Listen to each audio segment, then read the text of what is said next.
Hello everybody and welcome back to the channel, and today I will be beating Dark Souls 3 with only the Firelink Greatsword. Now, rules are simple. I can only use Firelink Greatsword. I thought I would do this because, I just thought it'd be kind of fun to do a run with the Bonfire Sword. It wasn't particularly hard, especially because this weapon drops from the final boss, but to make it at least somewhat challenging, even though it didn't really change much, I never upgraded the weapon the entire time, and so my weapon stayed at a +0, and so that should help kind of balance it out. But yeah, moving on to the first boss, Cinder. I am fighting him with a weapon I can't actually technically wield yet, but that doesn't cause me a lot of grief. I'm able to at least do some solid damage still, especially if I do the charged heavy attacks. As you can see, those do like 88, and I think this guy only has like 500 health. And so, all in all, honestly not too bad that I start without the proper stats to wield this. But as soon as I'm done with this boss, I'll have enough souls to actually be able to wield it properly. Moving on. Now moving on to Vort. I think it's safe to say this guy isn't really going to be much trouble, especially because I think he's weak to fire. I don't know for sure what the boss's weaknesses are. I kind of just go based off of what damage they deal. And given the fact this guy gives frost damage, he's probably weak to fire, but it doesn't really matter anyway. But another funky thing about the weapon is the LT attack buffs the weapon. It'll like do a line of fire, and then it'll set your weapon on fire for a certain amount of time, and you'll deal bonus damage. And so that's something to keep in mind if you try to do this yourself. Moving on. Now on to the big tree. There isn't much to say about this fight either, because I think he's also weak to fire. I think a lot of these early game bosses are at least somewhat weak to fire, but yeah, there isn't. It's just hitting his pores or whatever. But I do have another run lined up that I've actually completed as of editing this video, because this was a long time coming, because I recorded it probably a couple weeks ago, and I've just been busy because I went on a trip to Chicago for a little while. And then I've also just been finishing up school for the semester, because I think my school semester, like my semester ended like 2 weeks ago, so I was working on like finals and such. But I'm more free now, so hopefully I'll have the time to consistently do a video a week, which I know I at least have one lined up for next week, which I'm really proud of my idea with the next video. This one, it's okay, I guess. Now moving on to the Crystal Sage. Once again, I think it's another one of the early game bosses that are weak to fire. I wouldn't actually know for sure. I really, should look into the weaknesses for each bosses, because that probably would help me out with certain runs where I can infuse my weapons differently. This one just does fire damage, so I kind of am just stuck, but I absolutely demolish him. That's why I think he's got to be weak to fire, because he did not stand a chance. Moving on. Now on to the Deacons of the Deep. There isn't a whole lot to say about these fellas. They're kind of just, they're really easy, especially because I basically like two-tap. Like, this whole run's really easy. I feel like I don't need to be saying it every single time, but I'm doing 200 damage against, like, all of these little ads. I almost did die there from just getting ganked, but I did manage to scrape out of there. But other than that, I didn't have any close calls, and I just kind of shredded through it. The only reason I wanted to do this challenge was because it was the Bonfire Sword that's in every single game. So I thought it would be a cool run to do. Which, I mean, it was fun, for sure. But definitely pretty easy. But yeah, Deacons of the Deep are probably my least favorite boss in this game. Actually, second. Yarm the Giant's probably number one, because that one's just not fun. I mean, this one isn't really fun either. I think they're equal on how bad they are. They're both like the worst bosses in this game. Okay, now on to Abyss Watchers, probably one of my favorite bosses in this game.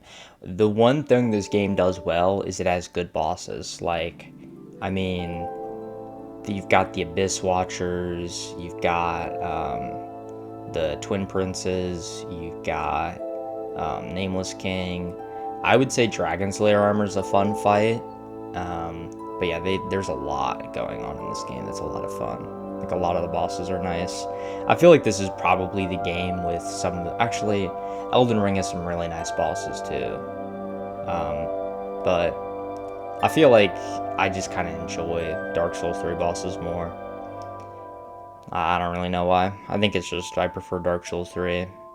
But it doesn't really matter much. But yeah, once again, pretty easy. This is why I decided to just not upgrade the weapon, because I'm absolutely just tearing through these people.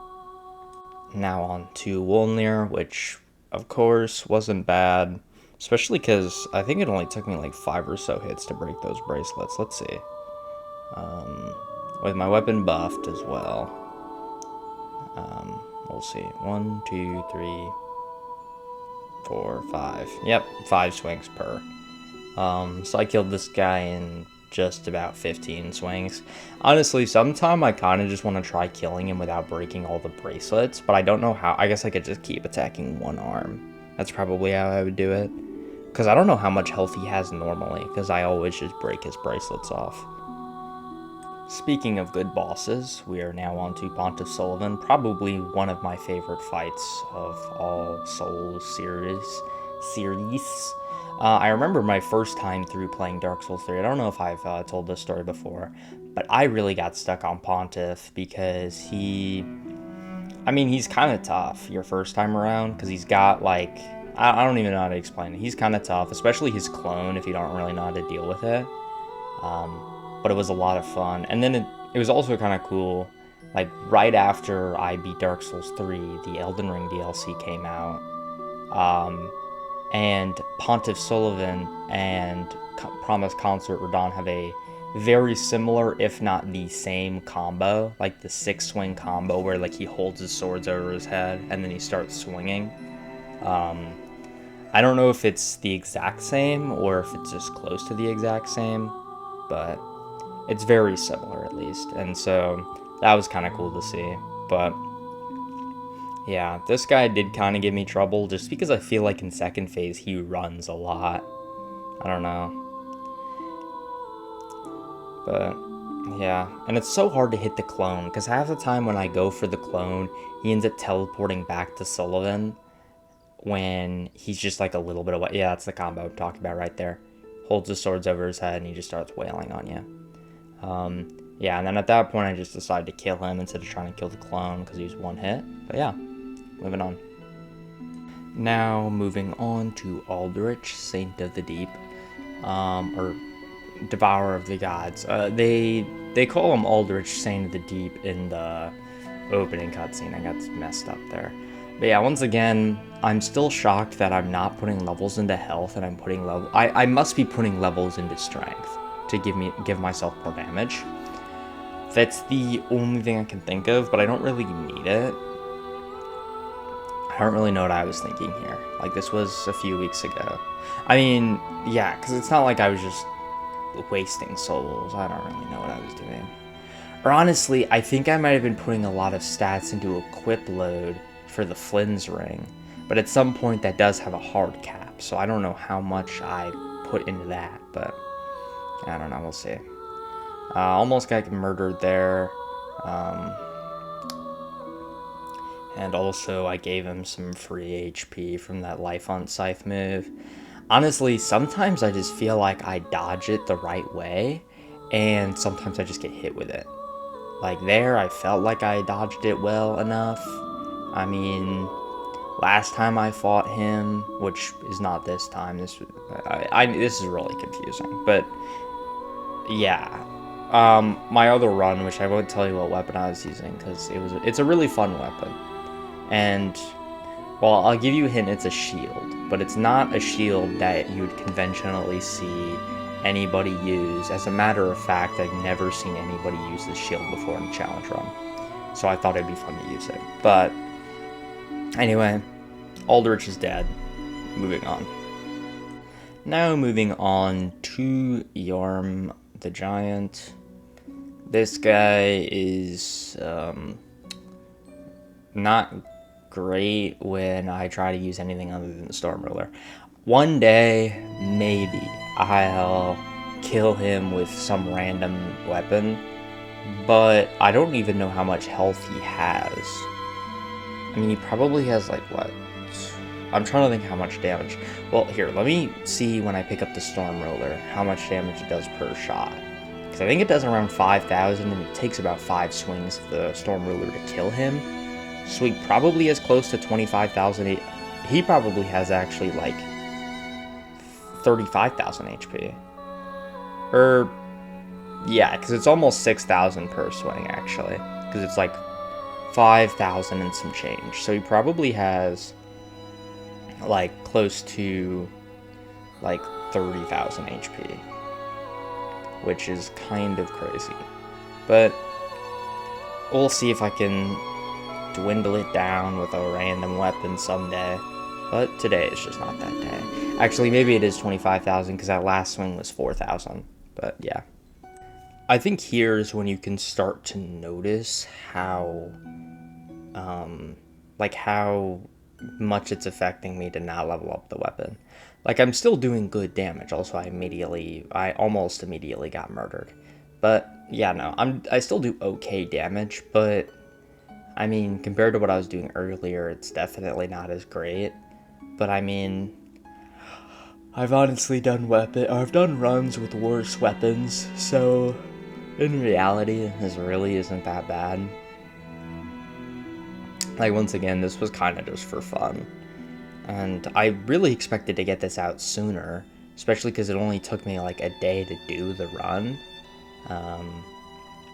But I just got too busy to do it. But I'm gonna try to consistently do at least a video a week. I do want to try to start streaming more too. I know I always say this. The streams may or may not happen. It kind of just depends on how I'm feeling. But I do really want to stand by a video a week because, you know, yeah, it's fun to do. Moving on. Now on to the Dragon Slayer armor, which I think this is one of the first, if not the first boss I died on this far, because I rolled off the map. I'm almost certain I have died more on this boss to rolling or just walking off the side of the map than I ever have to the actual boss himself. Like, I don't understand why. I just can never not fall off random ledges, but I just don't know. Which also, I staggered him out of his, like, power-up animation. So, I don't know if he ever did he ever do his, like, big, heavy special attack? Let's see. Because I did stagger him out of the power-up where he would, like, gain that. I wonder if that actually just removes it from his moveset, which I think it does. Because if he never completes the big, like, wind slam almost, is the best way I can explain it, I don't think he ever does, like, his big charge attacks. Yeah, no. Or maybe I was just really lucky, but yeah, that's kind of weird. Moving on. So, the Twin Princes probably took me about 5 attempts. I think this was the boss I died on the most. Because I think Lord of Cinder I only died like 2 or 3 times. It definitely is hurting me here. It does not have an upgraded weapon. But, once again, 172 per swing is not that bad. And it does stagger pretty easily, by the looks of it. Because I think I got like 2 riposts in, or 2 crit attacks, whatever you want to call them. But yeah, no, he did stagger really easily, and that's huge damage. It's about 1,000 damage ish. I think it's actually closer to 600, but It doesn't really matter. I think it's still really good damage to get that off, and it helps that I can easily stagger him to do that. I really wish, though, in this phase, doing a crit attack would affect Lothric as well. Or maybe you could run to his back and do a backstab to hit Lothric as well. I think that'd be cool. But when you stagger him, you technically only stagger Lorien. So that's the only guy you actually do the crit damage to. Which makes sense, because it's not like Lothric really does a whole lot. But yeah, there isn't much more to say about this fight. It definitely is one of my favorites in the Dark Souls 3. If we're gonna rank them, I think number one, honestly, number one might be Lothric and Lorien. Base game of all Dark Souls. How about that? Lothric and Lorien are definitely they're number 2, because Nameless King's technically in the base game. He's just side content. So Nameless King's probably 1, and yeah, I probably would put like either Pontiff or Abyss Watchers at 3. I think out of the entire Souls series, I still think top 3 bosses all come from Dark Souls 3, because Dark Souls 1, it just didn't have the tech yet to have like crazy bosses. Like, the bosses are fun, but it just was never to the point of Dark Souls 3. And then also Dark Souls 2, the bosses are kind of lackluster in that game. So yeah, moving on. Now on to the Soul of Cinder, not the Lord of Cinder. Me personally, I like this boss. It's not great though. I don't really like I think it's a cool gimmick to have like 4 different movesets, but I mean, some of them just feel like worse than the other ones. Like, the spear one isn't bad, sword one's pretty good, the magic one is not bad, but he's just very vulnerable during the magic one. He can't really do a whole lot in that one. And then the pyromancy one just seems like he's doing too much. It's like, I don't know. Like, spear and sword, I feel like are well balanced. The magic one, I feel like maybe give him a shield so he takes less damage during that phase, because he's just so open casting all the spells. And then the pyromancy one, I don't really know, it just kind of sucks in my opinion. Like, none of them are like necessarily awful, but especially the pyromancy one, in my opinion, is not great.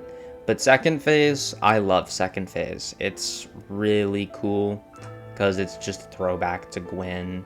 I managed to stun lock him out of the like big chain attack he does at the beginning, because that's the first attack you'll always do, and so that allowed me to get some solid damage up front.